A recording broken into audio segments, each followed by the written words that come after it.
ప్రభుత్వం నాలుగోసారి ముఖ్యమంత్రిగా బాధ్యతలు చేపట్టినటువంటి చంద్రబాబు నాయుడు గారు మొట్టమొదటిసారిగా వారు ప్రమాణ స్వీకారం చేసిన తర్వాత నిన్న ఉత్తరాంధ్ర పర్యటనకు విచ్చేసినటువంటి సందర్భంలో వారు చేసినటువంటి కొన్ని వ్యాఖ్యలు, అలాగే ఉత్తరాంధ్ర మీద వారికి ప్రేమ ఉన్నట్టుగా ఆయన 45 సంవత్సరాల రాజకీయ జీవితంలో నాలుగోసారి ముఖ్యమంత్రిగా బాధ్యతలు చేపట్టిన తర్వాత కూడా గతంలో ఏమీ చేయనటువంటి వ్యక్తి వచ్చి ఇప్పుడు మళ్ళీ ఈ ప్రాంత ప్రజల మీద సవత్తల్లి ప్రేమ చూపించేటువంటి ప్రయత్నం చేసినట్టుగా కనబడింది. సహజంగా ఏ ముఖ్యమంత్రి అయినా గతంలో పనిచేసినటువంటి సందర్భంలో చేపట్టినటువంటి కార్యక్రమాల గురించో లేదా ఈ ప్రాంతం మీద, ఎందుకంటే ఉమ్మడి రాష్ట్రానికి ఆయన 9 సంవత్సరాలు ముఖ్యమంత్రిగా, తర్వాత రాష్ట్ర విభజన జరిగిన తర్వాత మొట్టమొదటిసారిగా ఆయనకి రాష్ట్ర ప్రజలు అవకాశం ఇచ్చారు. ఆ 5 సంవత్సరాలు కూడా కేవలం ఒక ప్రాంతం మీద, ఒక ప్రాంతం గురించి, ఆ ప్రాంతంలో ఆయన చేపడుతున్నటువంటి, ఆయన పార్టీకి సంబంధించినటువంటి పెద్దలు చేపట్టినటువంటి కొన్ని కార్యక్రమాల గురించి తపన పడినటువంటి కార్యక్రమాలు మనం చూసాం. సరే, ఏదేమైనప్పటికీ వారు ముఖ్యమంత్రిగా తొలిసారి ఉత్తరాంధ్ర వచ్చినప్పుడు భవిష్యత్ కార్యక్రమాలు ఏంటి అనేటువంటివి చెప్పాల్సినటువంటి బాధ్యత, రానటువంటి కాలంలో ఈ ప్రాంతానికి ఏం చేస్తాం అనేటువంటిది చెప్పాల్సినటువంటి బాధ్యత సహజంగా ఉంటుంది. కాబట్టి అవన్నీ పక్కన పెట్టి ఇంకా జగన్మోహన్ రెడ్డి గారిని నిందించేటువంటి కార్యక్రమం, ఈ ప్రాంతానికి వైఎస్ఆర్ కాంగ్రెస్ పార్టీ ప్రభుత్వం గతంలో 5 సంవత్సరాలు ఏదో అన్యాయం చేసినట్టుగా వారు చిత్రీకరించేటువంటి ప్రయత్నం మనం చూసాం. ముఖ్యంగా అందులో Bhogapuram international airport, Bhogapuram international ఎయిర్పోర్ట్కి సంబంధించి 2019లో వైఎస్ఆర్ కాంగ్రెస్ పార్టీ అధికారంలోకి వచ్చేటువంటి సమయానికి 2200 ఎకరాలు ఏదైతే భోగాపురం ఇంటర్నేషనల్ ఎయిర్పోర్ట్కి సంబంధించి నిర్మాణం చేపట్టాలని చెప్పి నిర్ణయం తీసుకున్నామో, అందులో ఆ రోజు మేము అధికారంలోకి వచ్చినటువంటి సమయానికి ప్రభుత్వం చేతిలో ఉన్నటువంటిది కేవలం 377 ఎకరాలు. 377 ఎకరాలు మాత్రమే ఆ రోజు ప్రభుత్వం ఆధీనంలో, ఆ 2200 ఎకరాల్లో 377 ఎకరాలు మాత్రమే ప్రభుత్వం ఆధీనంలో ఉంది. దాదాపు మిగిలిన 1850, 1900 ఎకరాలు అసలు ప్రభుత్వం ఆధీనంలో లేదు, రైతుల ఆధీనంలోనే ఉంది. కానీ ఆ రోజు ప్రజల్ని మభ్యపెట్టడానికి 2019 ఫిబ్రవరి 14 ఒక శిలాఫలకం వేసేసి అప్పుడు కూడా ప్రజల్ని మభ్యపెట్టేటువంటి ప్రయత్నం చేశారు. సరే, తర్వాత ప్రజలు ఏ రకంగా నిర్ణయం తీసుకున్నారో మనం చూసాం. ఇప్పటికి కూడా ఆయన చేసినటువంటి కార్యక్రమంగానే దాన్ని చిత్రీకరించడం అనేటువంటిది చాలా ఆశ్చర్యానికి గురి చేసింది. ఎందుకంటే గత సంవత్సరం మే 3వ తారీఖున అనుకుంటా భోగాపురం ఇంటర్నేషనల్ ఎయిర్పోర్ట్కి సంబంధించి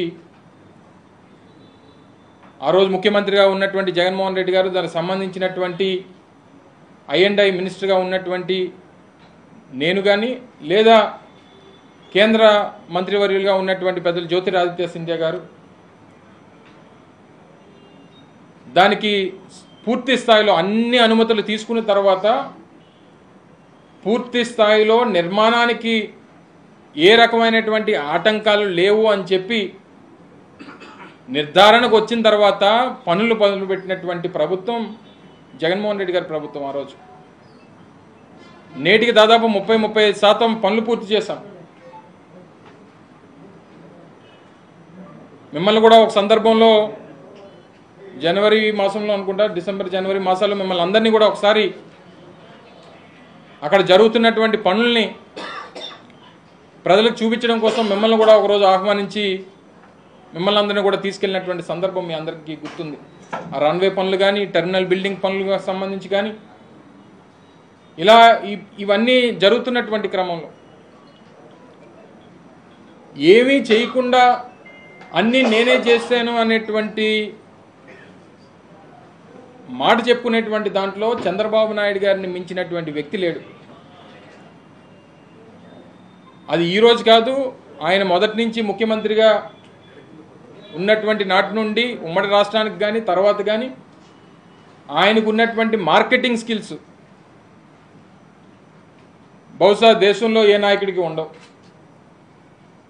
ఎందుకంటే మేం చేసినటువంటి పనులు, మేం చేపట్టినటువంటి కార్యక్రమాలను కూడా ఆయనే చేసినట్టుగా ఇంకా ప్రజలకు చిత్రీకరించేటువంటి ప్రయత్నం చేయడం అనేటువంటిది కాస్త ఆశ్చర్యానికి గురి చేసింది. సరే, ఇప్పటి వరకు ప్రభుత్వం ఈ మేరకు చేసింది, ఇక నుంచి మేము కొనసాగిస్తామని చెప్పుంటే కొంచెం గౌరవంగా ఉండేది.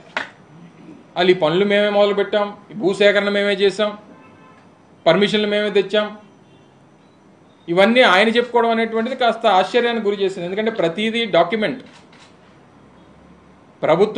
ప్రభుత్వానికి సంబంధించినటువంటి ప్రాజెక్టులు రాష్ట్రంలో జరుగుతున్నటువంటి క్రమంలో ప్రతిదీ డాక్యుమెంటెడ్ ఎవిడెన్స్ అనేటువంటిది ప్రతిదానికి ఉంటుంది. 2200 ఎకరాలకు గాను 377 ఎకరాలు మాత్రమే మేము అధికారంలోకి వచ్చినటువంటి నాటికి ఉంటే, తర్వాత వాటిని అన్నిటినీ కూడా సేకరించి అనేక రకాలైనటువంటి కేసులు వాటి మీద ఉంటే వాటిని ఎదుర్కొని కొంతమంది రైతుల్ని ఒప్పించి అవసరమైనటువంటి చోట వ్యవసాయం ఎక్కువగా ఉన్నటువంటిది లేదా పంట బాగా పండేటువంటి ప్రాంతాల్లో ఆ రేట్లు కూడా కాస్త వారితో నెగోషియేట్ చేసి వారికి ఎక్కువ ఇచ్చేటువంటి కార్యక్రమం చేసి వాళ్ళని కన్విన్స్ చేసి ఉత్తరాంధ్ర ప్రాంతానికి మంచి జరుగుతుంది అనేటువంటి ఉద్దేశంతో వాళ్ళని ఒప్పించి అన్నీ చేసినటువంటిది ఆ రోజు జగన్మోహన్ రెడ్డి గారి ప్రభుత్వం. అప్పటికే ఒక గ్రామాలు కొంతమంది నివాసం ఉంటున్నటువంటి రీహాబిటేషన్ అనేటువంటి చేయాల్సినటువంటి పరిస్థితి వస్తే 2 ప్రాంతాలకు పోలిపిల్లి అలాగే గూడిపవలస ఈ 2 ప్రాంతాలకి ఈ రీహాబిటేషన్ అనేటువంటిది ఈ కుటుంబాలన్నింటినీ కూడా తరలించి 80 కోట్ల రూపాయలు పెట్టి వారికి అన్ని రకాలైనటువంటి సౌకర్యాలు ఇల్లు నిర్మాణం చేసి వారికి అందించేటువంటి కార్యక్రమాన్ని చేశాం. ఎన్జిటిలో కేసులు వేశారు, దాన్ని ఎదుర్కొనేటువంటి కార్యక్రమాన్ని చేసి దాన్ని అధిగమించాం. అన్ని రకాలుగా కూడా వాటిని అన్నింటిని కూడా ఎదుర్కొని ఏ రకంగా ఇబ్బంది ఉండకూడదని చెప్పి ఉద్దేశంతో 2200 ఎకరాలు ఆ రోజు జిఎంఆర్ సంస్థ ఏదైతే నిర్మాణ సంస్థ ఉందో వారికి అందించేటువంటి కార్యక్రమాన్ని చేశాం. ఈరోజు పనులు ఇంత పెద్ద ఎత్తున నిరాటంకంగా జరుగుతూ ఉన్నాయంటే ఇవన్నీ సహజంగా ఏ నిర్మాణం ప్రాజెక్టులకు సంబంధించి జరగాలన్నా అన్ని రకాలైనటువంటి అనుమతులు లేకుండా ఏ రకంగా ఏ నిర్మాణం ఎవరైనా ఒప్పుకుంటారు. అలాగే కేంద్ర ప్రభుత్వానికి సంబంధించినటువంటి సంస్థలు ఏదైతే ఇండియా ఫర్ సావరెన్ సర్వీసెస్ కానీ వారితో అగ్రిమెంట్ కానీ, అలాగే air navigation services airport authority of ఇండియాతో కానీ, security services with bureau of civil aviation safety కానీ, ఇలాగ అనేక నో అబ్జెక్షన్ సర్టిఫికేట్స్ కానీ మినిస్ట్రీ ఆఫ్ సివిల్ ఏవియేషన్ నుంచి కానీ, ఎన్వైరాన్మెంటల్ క్లియరెన్స్లు కానీ, ఇలాగ అన్ని రకాలుగా కూడా పూర్తి స్థాయిలో తీసుకొని ఈరోజు నిర్మాణం చేపట్టి దాదాపు 350 మెషిన్లతో ఆ రోజు మిమ్మల్ని కూడా ఆ రోజు అక్కడికి తీసుకెళ్ళినప్పుడు దాదాపు 350 మెషిన్స్ రకరకాలైన ఎక్స్కవేటర్స్ కానీ జేసీబీలు కానీ రకరకాలైనటువంటి మెషినరీస్తో పనులు చేపట్టేటువంటి కార్యక్రమాలు కూడా మీకు చూపించేటువంటి కార్యక్రమం చేశాం. టెర్మినల్ బిల్డింగ్స్కి సంబంధించినటువంటి నిర్మాణాలు మీరు చూశారు. సో ఇది ఈ ప్రాంతానికి సంబంధించినటువంటి ప్రజలు, ఈ ప్రజల తాలూకు ఆకాంక్షలకు అనుగుణంగా చేపట్టినటువంటి ప్రాజెక్టులు. దాంతోపాటు మూలపేట పోర్టు, అలాగే తర్వాత ఫిషింగ్ హార్బర్లు కానీ లేదా మెడికల్ కాలేజీలు కానీ, ఎప్పుడన్నా మీరు గతంలో 14 సంవత్సరాలు ముఖ్యమంత్రిగా ఉన్నప్పుడు మెడికల్ కాలేజీల నిర్మాణం కానీ, ఇంజనీరింగ్ కాలేజీల నిర్మాణం కానీ, పోర్టుల నిర్మాణం కానీ ఎప్పుడన్నా ఆలోచన చేశారా? అప్పుడు కూడా ఉమ్మడి ఆంధ్రప్రదేశ్లో ఈ ప్రాంతాలన్నీ ఈ రాష్ట్రంలోనే ఉండేవి కదా.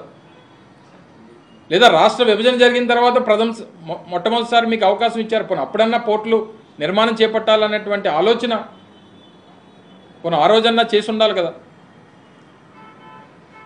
ఇప్పుడు అన్నీ వచ్చి